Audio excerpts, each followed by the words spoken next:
3차 신문을 통해서 보충 신문을 모두 마쳤습니다. 재보충 신문을 위해서 보충 신문 때 신문 시간을 조정하신 위원들이 7분입니다. 그래서 그 7분들에게 재보충 시간을 먼저 할애드리겠습니다. 재보충 신문을 시작하기 전에 한 가지 안내 말씀을 드리겠습니다. 지금 오병희 전 서울대 병원장, 지금은 서울대 의대 교수께서 장재훈 의원님의 협조 요청으로 본 청문회장에 출석하였습니다. 분주한 일정에도 불구하고 온 국민의 관심이 집중되고 있는 우리 국정조사 청문회의 취지와 중요성을 이해하시어 자진 출석해 준 데 대해 위원회를 대표해서 감사드립니다. 그러면 본인의 동의를 구하여 정인으로 채택하여 정인의 자격으로 위원들의 질의에 대해 답변을 듣고자 합니다. 국회 선례집을 보면은 이와 같은 선례가 다수 있었습니다. 그러면 오병희 전 서울대 병원장님, 정인으로 선서하고 정인의 입장에서 답변을 해주시는데 동의하시겠습니까? 네, 동의하겠습니다. 그러면 오병희 전 서울대 병원장님은 정인으로 채택되었음을 선포합니다. 그럼 정인 선서가 있겠습니다. 정인에 대한 신분 확인은 전문위원실에서 사전에 실시했으므로 생략하도록 하겠습니다. 정인 선서를 받는 이유에 대해서는 오병희 정인 우리 전문위원으로부터 안내 받으셨죠? 네, 위원장이 그 내용은 생략하도록 하겠습니다. 핵심적인 내용은 오늘 정인으로 조사받은 자는 이 법에서 정한 처벌을 받는 내에 그 정언으로 인해서 어떠한 불이익한 처분도 받지 아니한다고 규정되어 있음을 알려드립니다. 즉, 이 조항은 국회의 국정조사 과정에서 행한 정언 답변으로 인해서 다른 목적으로 불이익 처분을 받지 않게 되어 있으므로 진솔하게 정언 협조해달라는 말씀입니다. 다음은 선서 방법에 대해서 안내 말씀드리겠습니다. 오병희 정인께서 선서를 하시고 선서가 끝나면은 선서문을 위원장에게 제출해 주시기 바랍니다. 선서해 주십시오.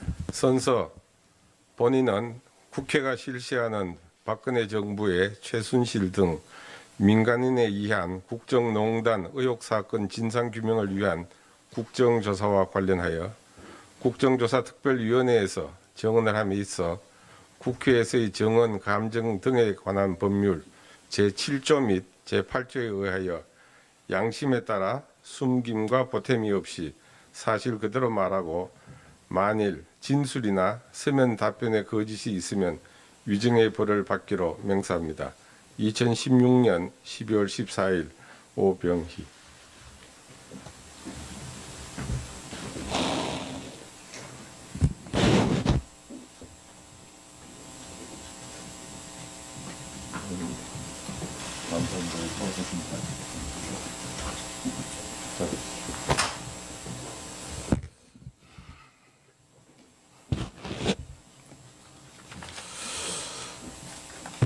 네, 오늘 이제 정인들께 당부드리겠습니다. 이 세월호 7시간의 실체적 진실을 밝히라는 것은 국민들의 준엄한 명령입니다. 여러분들도 진실하게 이제 마지막 이 재보충 신문에서는 여러분들 양심을 걸고 꼭 제대로 된 진술의 기회를 여러분들 갖길 진심으로 소망하고 희망합니다. 다음은 재보충 신문의 장재훈 의원 신문 시작해 주십시오. 오병희 병원장님, 갑작스러운 출석 요구에 응해 주셔서 진심으로 감사의 말씀을 드립니다. 서창석 증인의 답변 중에서 2015년 8월 11일 한식당 송암에서의 식사 자리에 대해서 오병희 병원장께서 요구를 해서 별 관심이 없는 사항에 대해서 선배의 뜻이라 안수석 등과 자리를 마련했다라는 증언이 있었습니다. 여기에 대해 사실 말씀 있습니까? 네, 먼저 개인을 떠나서 서울대학교 병원의 명예를 위해서 사실 그대로 말씀드릴 수 있는 기회를 주신 김성태 위원장님을 포함한 의원님들께 감사 말씀을 드립니다. 본 건은 이 건을 관장하고 있던 우리 병원의 연구부원장 박영주 교수가 연구 개발의 가능성이 보이고 중동 진출을 앞두고 있어서 청와대에서 관심이 많은 사항이다라는 말과 함께 또 서창석 주치의께서 위에서 청와대에서 관심이 있는 부분이어서 진행을 좀 더 빨리 했으면 좋겠다라는 그런 의견들이 있어 왔습니다. 그래서 병원으로서는 이를 위해서 공간 배정이라든지 여러 가지 진행을 하기 위해서는 정말인지 저도 확인할 필요가 있었기 때문에 기억이 확실치는 않습니다만 제가 방 교수를 통해서였는지 제가 직접 했는지 서창석 전 주치의 당시 주치의께 모임을 주선해서 의견을 확인해 보자 그렇게 말씀드린 것 같습니다. 서창석 증인,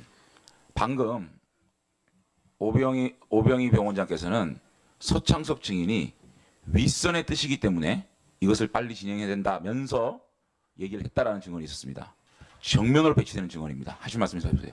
예, 아마도 오병희 원장님께서는 당시에 여러 사람들한테 전달을 받아가지고 실제 내용하고 조금 다르게 받아들일 수는 있습니다. 근데 제가 알고 있는 내용하고는 좀 다릅니다. 여러분한테 전달을 받아서 헷갈리셨습니까, 오병희 증인? 주로 그 총괄했던 분은 우리 연구부원장인 박영주 교수였습니다. 그러니까 이 자리를 이 송암에서의 자리를 만들 때 서창석 병원장으로 직접 윗선의 뜻이다라는 얘기를 들으신 적이 있습니까? 위에서 관심을 가지고 있다. 청와대에서 관심을 가지고 있는 사항이다. 특히 YJ 컵스가 중동 진출을 앞두고 있다. 이런 말씀을 들은 바 있습니다. 서창석 증인, 어쨌든 성형외과 김석하 교수한테 이 금실에 대해서 알아봐라. 그리고 이것이 방영주 교수한테 보고된 부분은 알고 있지 않습니까? 그죠? 알고 있는데 당일날은 뭐 오병희 병원장에게 윗선의 뜻이 있다라는 말을 안 했다는 걸 제가 믿어야 됩니까? 저는 그렇게 절대로 오병희 병원장한테 윗선의 뜻이라는 말을 한 적 없습니까? 예, 저는 그렇게 생각합니다. 그럼 오병희 병원장께서 KBS 인터뷰에 그 자리에서 안수석, 서창석, 또 박채윤이 상당히 가까워 보인다라는 그 인터뷰를 하셨죠. 그렇게 보였었습니까? 글쎄요, 뭐 서로 가깝다는 것은 개인적인 판단의 영역이라고 생각은 됩니다만, 뭐 처음 만나는 사이는 아니라고 생각을 했습니다. 그리고 그 당시에 여러 가지 중동 진출과 관련된 여러 가지 논의가 있어서 서로 인정하는 분위기였다고 생각합니다. 자, 이 발언에 대해서 어떻게 생각하세요? 예, 제가 아까 말씀을 생략해서 답변할 기회가 없었는데 방영주 교수께서 그와 관련해 가지고 박 대표하고의 그런 방에서의 모임하고 저녁하고의 모임을 한번 했었습니다. 그래서 방 교수가 한번 같이 와줄 수 있냐고 물어봤습니다. 아니, 그러니까 핵심적인 말. 자, 그 다음에 예, 서현찬은 오병희 병원장께서 어떤 그 연임을 실패한 부분이 이 YJ 콥스의 중동 실패에 대한 좀 보복성 인사라는 느낌을 받으신 적 있습니까? 저는 뭐 개인적으로 그렇게 생각해 본 적은 없습니다. 아니 혹시나 대통령 주치의가 바로 서울대 병원장에 오는 그런 케이스가 있었습니까? 그러니까 그런 부분들이 굉장히 좀 석연찮다. 서울대 병원 내부에서 서창석 주치의가 바로 서울대 병원 것 이상하고 오병희 병원장이 연임이 된다는 소문이 파다했는데 갑작스럽게 온 부분에 대해서 이 부분에 대한 보복이라는 그런 얘기들이 많이 돌고 있었거든요. 그 부분에서 말씀해 주시죠. 주치의가 병원장으로 온 경우는 없는 것으로 알고 있고요. 굉장히 상식적이 아니다라는 이야기들을 많이 해 왔었습니다. 상식적이지 않은다는 증언이 나왔는데 서창석 증인 여기에 할 말 있습니까? 예, 뭐 오병희 원장님이 연임을 하시면 좋겠지만 당시에 재임 기간 중에 정년퇴임하는 문제도 좀 있고 그리고 그거에 대한 여러 가지 문제도 좀 있긴 있었습니다. 그래서 제가 대통령께 말씀드려서 제가 처음에 사표를 냈습니다. 그랬더니 예, 나중에 결국 장경님 사표를 받았습니다. 수고했습니다. 다음은 국민의당